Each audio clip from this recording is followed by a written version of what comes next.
Nigeria Labour Congress and United Labour Congress have commenced a week warning strike following the expiration of the 14-day ultimatum given to the federal government to conclude issues bordering on the national minimum wage.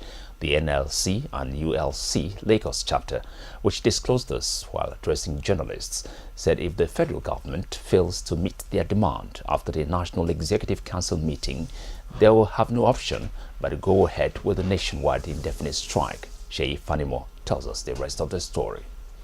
Lagos State NLC Chairman Ido Adelakun says the unilateral adjournment by the federal government with disregard to the tripartite committee is a matter of serious concern, adding that it is against the principle of collective bargaining as contained in the International Labour Organization Convention. We have been rated that Nigeria is living below the poverty level. So as the economy not be affected, when the purchasing power is very low, as the economy not be affected, so the economy will be affected when the purchasing power is low. It is when the purchasing power is high that it will boost the economy. But now the purchasing power is very low. The take-home pay of a common worker cannot take him from here to Ikeja. So what are we talking about? So if they don't listen, that is how Nigeria people will rate them in 2019 election. That a common man has nowhere to stay in Nigeria. So that this Nigeria is blessed for the capitalists. The Deputy General Secretary of United Labour Congress of Nigeria reiterates the commitment to the promotion of the welfare, rights and privileges of Nigeria workers and masses. He adds that the union advocates for the proposed new national minimum wage to be set at 65,000 naira for the Nigerian worker. When the tripartite committee was set up, the federal government refused to convene a meeting of the tripartite committee until this year. Okay, and that did not come voluntarily. We had to put pressure on the federal government. We wrote a series of letters, made several threats. Okay, before the federal government decided to convene the very first meeting. Okay, that allowed the tripartite committee to look at the issues, and then the negotiation continued, and ULC submitted this demand, and eventually it was harmonized.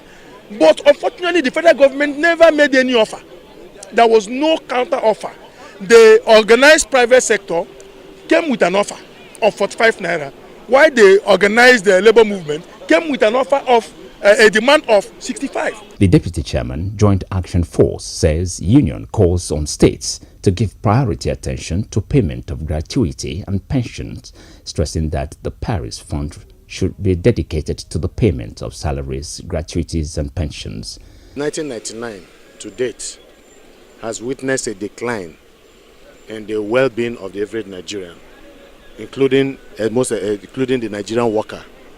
So nobody should make that argument that if people act to defend their right, to protect their right, to insist on their right, that is going to affect society. What affects society is when people are marginalized and when people are cheated out of what rightly belongs to them. And I think the issues are very clear.